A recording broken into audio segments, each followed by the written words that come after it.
고민이 됐어요.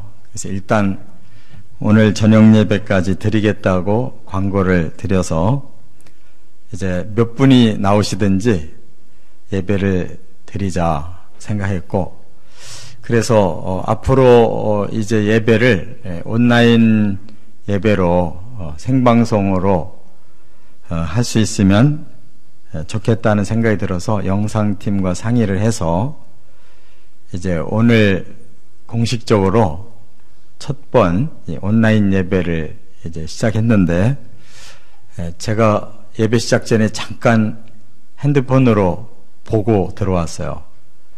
이 찬양하는 실황이 그대로 잘 이렇게 생방송으로 나오고 있더라고요. 참 어떻게 이걸 해석해야 될는지 모르겠는데, 아무튼 상황이 아무리 어려워도 하나님 앞에 예배는 드려야 되겠다 하는 정신으로 이렇게 이제 준비를 했습니다.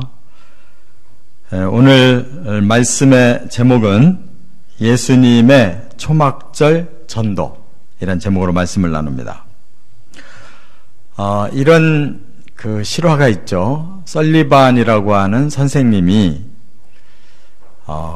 헬렌 켈러라고 하는 정말 불가능해 보이는 한 어린아이를 맡아서 놀라운 인생 변화를 일으켰던 이런 실화를 우리가 잘 알잖아요. 그런데 헬렌 켈러에 대해서 많이 집중을 하지, 그를 가르쳐준 설리반 선생님에 대해서는 집중이 안 돼 있어요. 근데 어떻게 그렇게 훌륭한 선생님이 될 수 있었는가 하는 그 하나의 일화가 있습니다. 이 설리반도 굉장히 불행한 사람이었어요. 부모님 없이 고아원에서 살았는데 남동생과 함께 서로를 의지하면서 고아원에서 살다가 불행한 일이 생겼어요. 그 남동생마저도 죽은 거예요. 그래서 설리반이 어려서 너무 많은 이런 고난을 겪는 바람에 아주 그 자신도 이제 절망을 할 수밖에 없었답니다. 그런데 다행스럽게 예수님을 믿은 거예요. 그래서 남다른 그 믿음을 가지고 하나님을 의지하기 시작했는데 예수님을 체험했어요. 예수님의 사랑을 체험하고 그가 변화가 되고 아주 강한 사람으로 바뀌었습니다. 그리고 어느 정도까지 됐느냐? 바로 헬렌 켈러를 자기가 맡겠다고 이렇게 결심을 하고 새로운 이제 인생을 함께 출발했죠. 그때 주변에서 그 아이는 여러 장애가 많고 너무 교육을 받지를 못해서 도대체가 불가능한 아이인데 어떻게 하려고 그러느냐 그렇게 물어봤대요. 그랬더니 설리반이 하는 말이, 내가 예수님을 만나서 예수님의 사랑을 받고 변화된 것처럼 나도 그를 예수님의 사랑으로 사랑하고 그가 예수님의 사랑을 만날 때까지 내가 돕겠다고. 그는 예수님을 만나면 변화될 것이다. 이렇게 말을 하고 시작했다고 그래요. 근데 헬렌 켈러가 6살까지 아무 교육도 못 받은 상태로 아주 무지막지한 그런 어린아이였는데, 그때부터 맡아서 20살이 됐을 때 하버드 대학을 졸업하게 하는 기적을 일으켰다는 거예요. 그렇게 장애가 많고 성격이 못되고 아주 불가능하다고 생각했던 그 아이를 6살 때 맡아서 20세 하버드 대학을 졸업하는 기적을 일으켰다는 거예요. 그 이후에 헬렌 켈러의 삶을 우리가 너무 많이 들어서 잘 알죠. 예수님의 사랑, 그것은 불가능을 얼마든지 바꿀 수 있는 힘이 있다는 것입니다. 오늘 예수님께서 마지막 초막절을 지키시면서 이 초막절 마지막 날, 8번째 날이 제 마지막 날인데 그날 전도를 하셨어요. 생수를 가지고. 왜냐하면 사람들이 한 주간 감사 축제를 벌이다 보면 너무 지치고 목마를 때 그 마지막 순간에 예수님이 전도를 하시는데 생수의 복음으로 전도를 하신 거예요. 누구든지 목마르거든 내게로 와라. 내게서 마시는 자는 그에게서 생수가 강물처럼 흐를 것이다. 이런 놀라운 말씀을 하셨어요.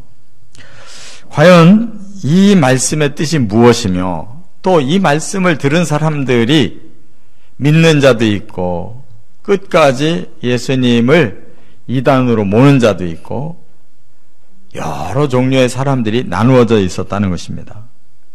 그렇다면 왜 그럴까? 그 복음에 대하여 깨닫는 자는 믿고 깨달음이 없는 자, 그 깨달음이 없는 자들도 종류가 있어요.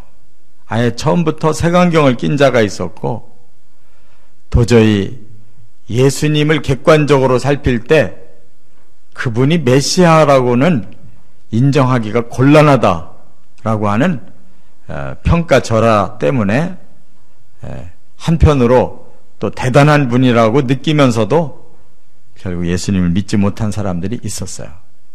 그래서 오늘 본문 속에서 예수님이 주시는 이 복음이 얼마나 위대한 것인가를 우리가 깨달으려고 하는데 오늘의 그 중요한 포인트, 복음의 핵심은 뭐냐?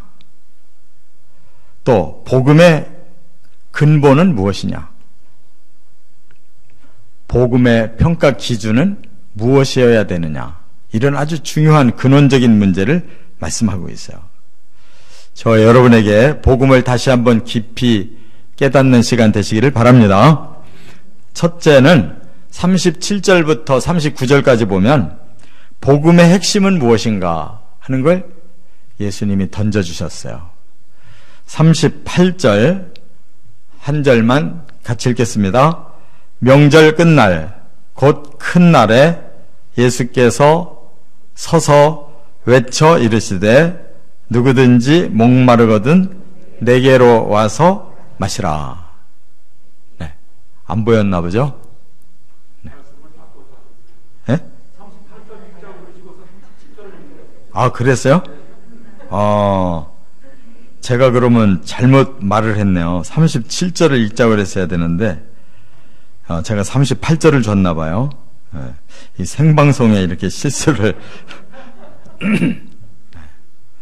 그래서 그랬군요. 네, 알겠습니다.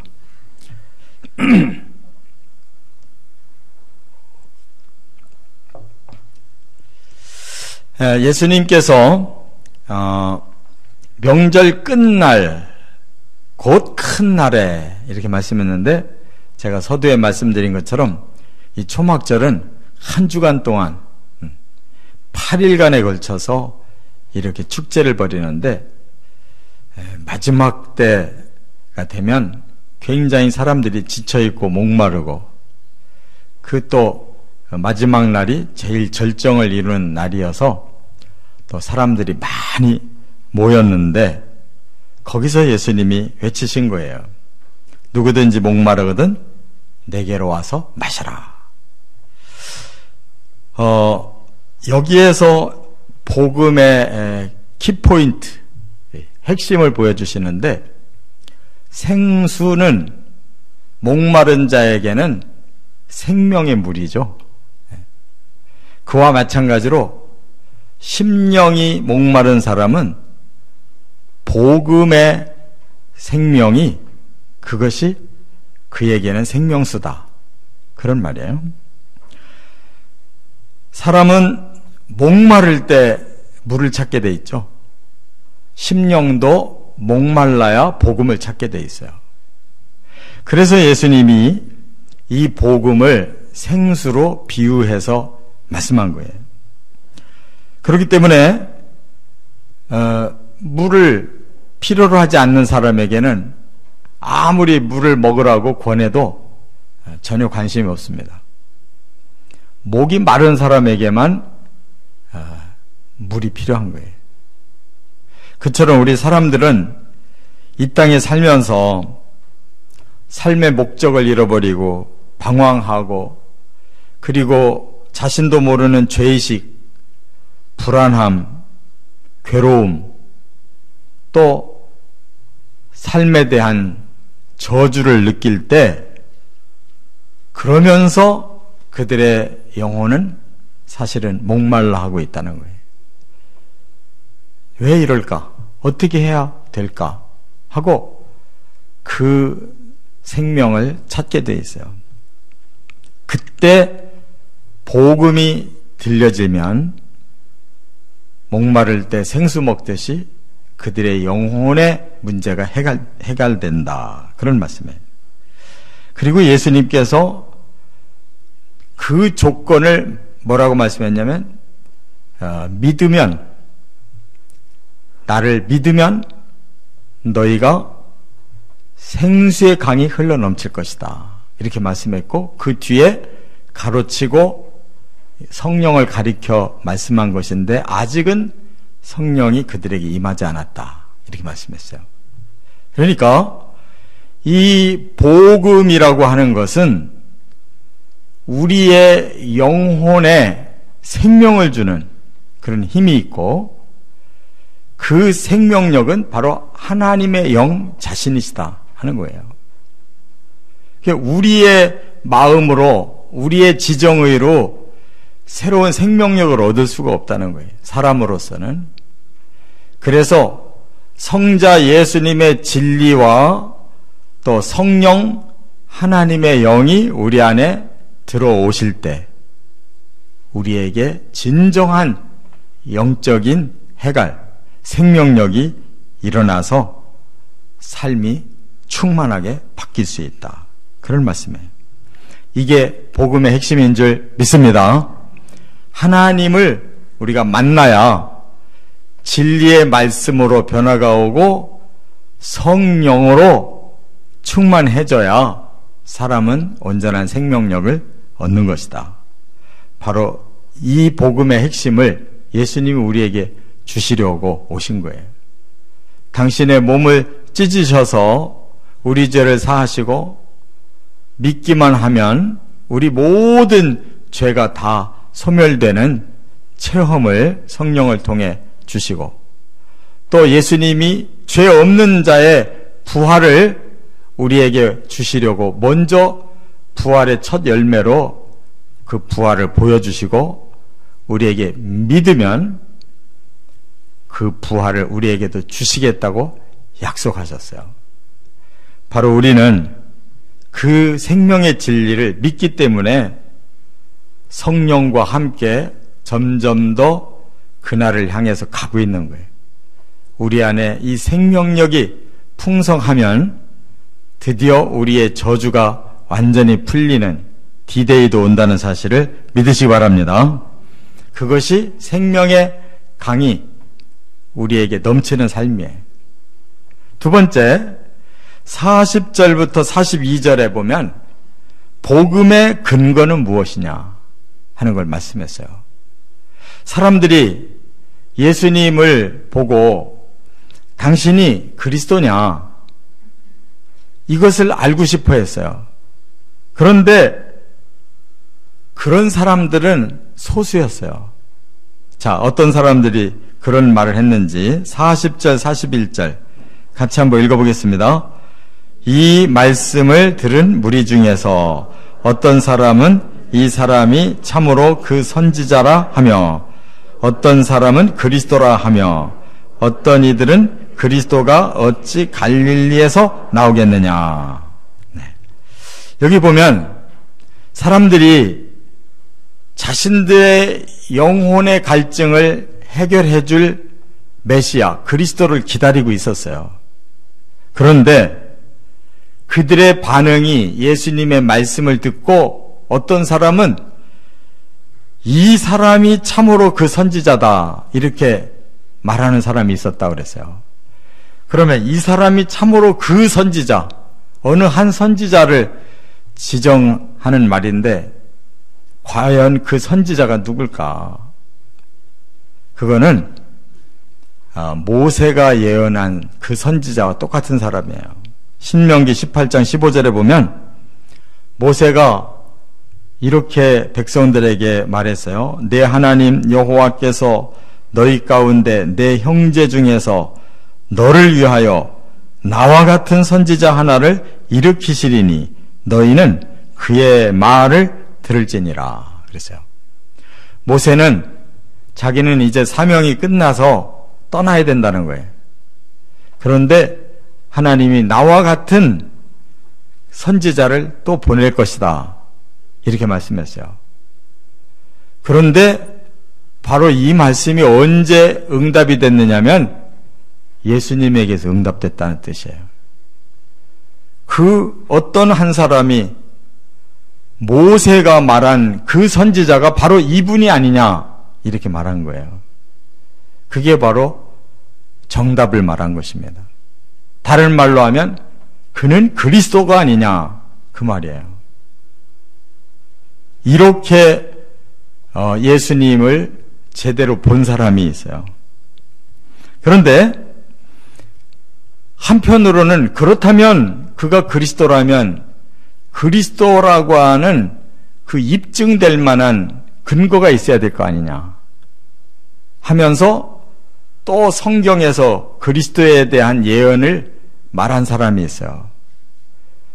바로 그리스도는 베들레헴에서 나야 되는데 그는 베들레헴 출신이 아니지 않느냐 이렇게 반박하는 사람이 나온 거예요. 왜냐하면 예수님은 나사렛에서 성장하셨기 때문에 사람들이 거기서 태어나서 거기서 성장한 나사렛 출신이라고 생각하고 있거든요. 그렇기 때문에 나사렛 같은 곳에서는 그리스도가 오실 수가 없다. 그거는 성경에 그런 말 없다라고 성경을 아는 사람 입장에서 불가능하다고 말한 거예요. 맞아요. 메시아는 다윗의 씨로 오기 때문에 다윗의 고향인 베들레헴에서 태어나야 씨가 될 수가 있는 거예요. 그런데 예수님은 갈릴리 출신이기 때문에 자격이 없다는 거예요. 그런데 그것은 반쪽만 아는 것이죠. 바로 누가복음에 보면 예수님이 태어나시는 상황을 자세하게 설명했어요. 하나님께서 메시아를 보내시는데 베들레헴에서 태어나게 해야 되는 것을 아시기 때문에 놀라운 일을 시작하셨어요. 다윗의 씨를 찾았는데 베들레헴에서 찾을 수가 없었어요. 다윗의 씨는 저 나사렛에서 찾으셨어요. 그가 바로 요셉이었고 그 아내 될 사람이 마리아였어요. 그들은 아직 결혼을 하지 않은 상태였어요. 하나님이 메시아를 보내기에 딱 알맞은 두 사람이었어요. 다윗의 씨가 되며 하나님의 씨를 심을 수 있는 동정녀야 되는데 바로 그런 딱 맞는 사람을 나사렛에서 찾으신 거예요. 그래서 메시아의 탄생을 예언한 미가서 5장 2절을 성취하고 또 사무엘 7장의 12절에 다윗의 씨의 예언을 성취하기 위해서 하나님이 하나의 역사를 일으키셨는데 그들이 잉태되고 어느 정도 아기가 성장해서 태어나야 될 때가 가까이 오니까 갑자기 로마 황제에게 호정령이라고 하는 명령을 모든 로마 명령을 내리게 했어요. 그래서 유다 나라도 로마에 속해 있었기 때문에 바로 깡촌에 있는 나사렛의 요셉과 마리아도 고향으로 올 수밖에 없는 거예요. 그들이 다윗의 직계 씨 후손이었어요. 그래서 임신을 한 상태로 베들레헴에 와가지고 거기서 출산을 한 거예요. 그렇기 때문에 좀 더 성경을 자세하게 알고 보면 예수님은 그야말로 다윗의 씨이고 베들레헴에서 태어난 메시아가 맞다 그 말이에요. 그런데 바로 유대인들은 왜 이걸 거부하느냐? 바로 메시아가 나신 것은 이렇게 하나님이 메시아가 되셔서 오실 줄로 꿈에도 생각을 못해요.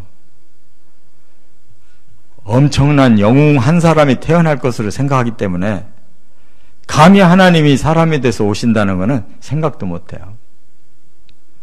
그들이 너무 하나님의 계획을 자기들 스스로 좁혀놓은 거예요.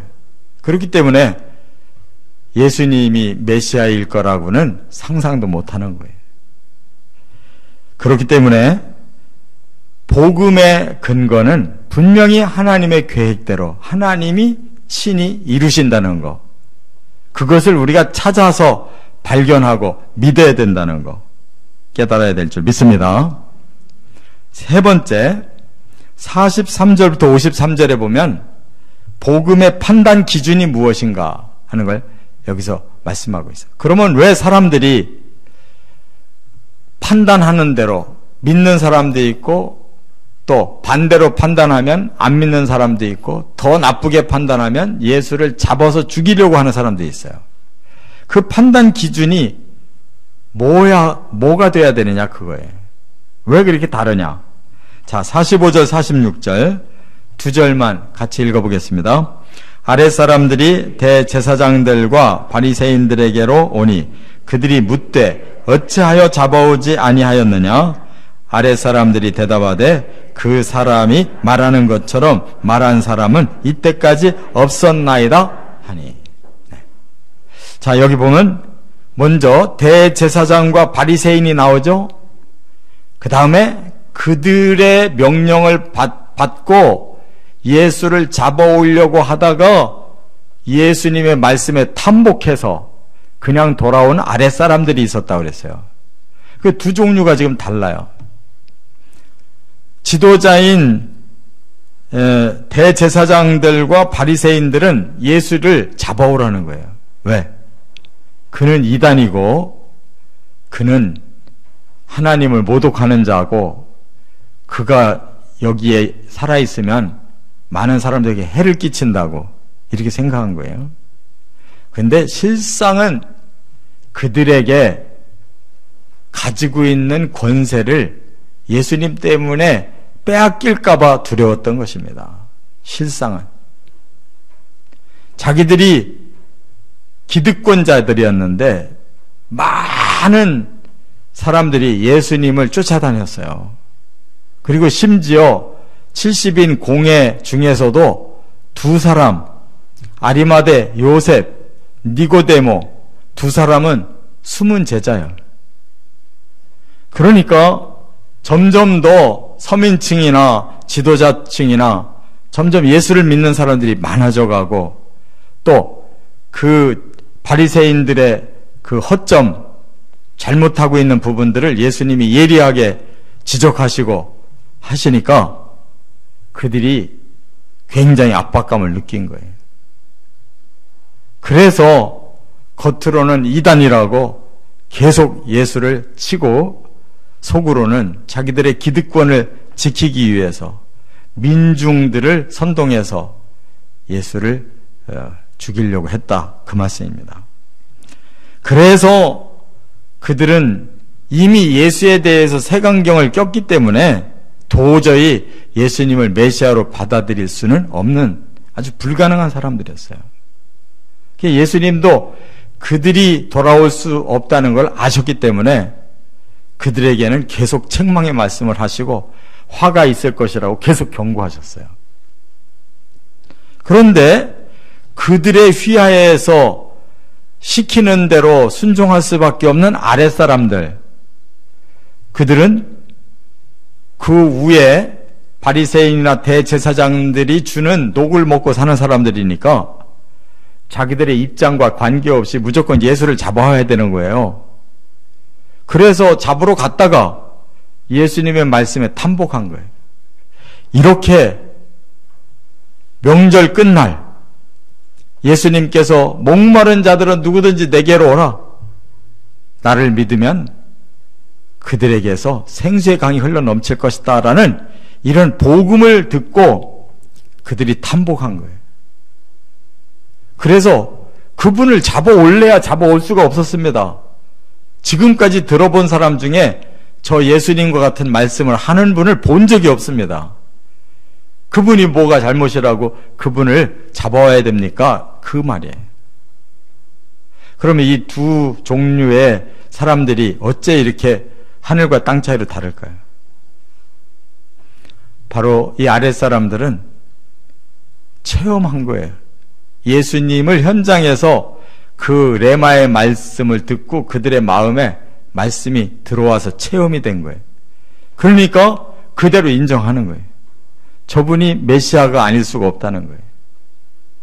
그러나 바리새인들과 대제사장이 또 그러한 태도를 가진 것은 왜 그럴까요? 바로 그들은 예수님을 진심으로 마음 문을 열고 말씀을 듣질 않고 항상 자기들을 위해서 상대방이 유리한 사람이냐 불리한 사람이냐, 가까이 해야 될 사람이냐 쳐야 될 사람이냐, 이렇게 자기 중심으로만 판단한 거예요. 그렇기 때문에 예수의 말씀을 들어도 전부 반대로 해석할 수밖에 없는 겁니다. 바로 그들에게는 이미 마음의 문이 닫혀있고 색안경을 썼기 때문에 체험할 수가 없어요. 예수님의 말씀이 체험될 수가 없어요. 그러나 이 중간에 사람이 있어요. 바로 이때 제3자가 나서는데 그가 누구였냐? 니고데모였다는 거예요. 니고데모는 요한복음 3장에 나오는 그가 공회의 회원이고 그는 차마 자기의 그 신분이 이렇게 있는 사람이었기 때문에 낮에 떳떳하게 예수님을 찾아오질 못하고 밤중에 찾아와서 예수님께 한 수 배우겠다고 나왔는데 예수님이 먼저 그런 말씀을 해요. 사람이 거듭나지 아니하면 하나님 나라 볼 수도 없고 갈 수도 없다. 그러니까 니고데모가 충격을 받고 어떻게 사람이 다시 어머니 뱃속에 들어갔다 나올 수가 있단 말입니까? 라고 되물었던 사람이에요. 그때 예수님이 성령으로 거듭나는 것이다. 바람이 불 때 그 바람은 볼 수 없지만 바람이 부는 흔적을 알 수 있듯이 성령을 받은 사람도 그러하다. 성령을 볼 수 없지만 성령이 그에게 임한 흔적이 나타난다. 그게 거듭남이라는 것을 예수님이 가르쳐 주셨잖아요. 바로 그 진리를 깨닫고 숨은 제자가 된 이 니고데모가 그 지도자들을 향해서 당신들은 그 사람의 행위를 다 살펴보고 나서 판단해야 되는데 어찌 그걸 다 보지도 않아 놓고 무조건 판단하느냐라고 지적해 주잖아요. 적어도 니고데모처럼 객관적으로 평가를 해보고 그리고 그 다음에 판단을 해야 되지 않냐 이거예요. 세상에 많은 사람들이 그렇게만 해도 예수께 돌아올 사람들이 많을 거예요. 왜 안 돌아오냐? 너무 선입견이 먼저 생겨버렸어요. 색안경을 먼저 써버렸어요. 그래서 수없는 사람들이 오히려 예수님의 대적이 되고 있어요. 그래서 가장 귀한 것은 우리가 어떤 선입견이 없이, 그리고 우리의 지성으로 예수님을 평가하려고 하지 말고 순수한 마음으로 처음 예수님이 말씀하신 대로 우리 자신의 갈급함을 풀고 싶은 그런 간절한 소망으로 복음을 만날 때 그 안에 복음이 체험되어질 수 있다는 것. 그것이 예수님의 복음을 판단할 때 가장 중요한 복음이 될 수 있다는 것. 이것을 우리들에게 깨닫게 주셨습니다. 너무나도 다행스럽게 우리는 복음을 체험한 사람들이에요. 그래서 믿어지기 때문에 주님을 믿고 주 안에서 생수 같은 생명력을 얻으면서 또 성령이 우리와 함께 동행하시는 삶을 살 수 있다는 것이 얼마나 행복한 일인지 몰라요. 이 초막절, 예수님은 이 초막절이 끝이에요. 반년 있다가 6월절에 돌아가셔요. 반년 후에 6월절 어린 희생양이 되셔야 될 것을 알고 마지막 이 축제 때에 그들에게 갈급한 영혼이 이 생수를 마시면 영혼이 산다는 것을 가르쳐준 복음보다 위대한 게 어디 있어요. 그때 예수를 만난 사람은 진짜로 행복한 사람이고 축복을 받은 사람이죠. 저와 여러분도 그러한 심정으로 살아가시기를 주의 이름으로 축원합니다.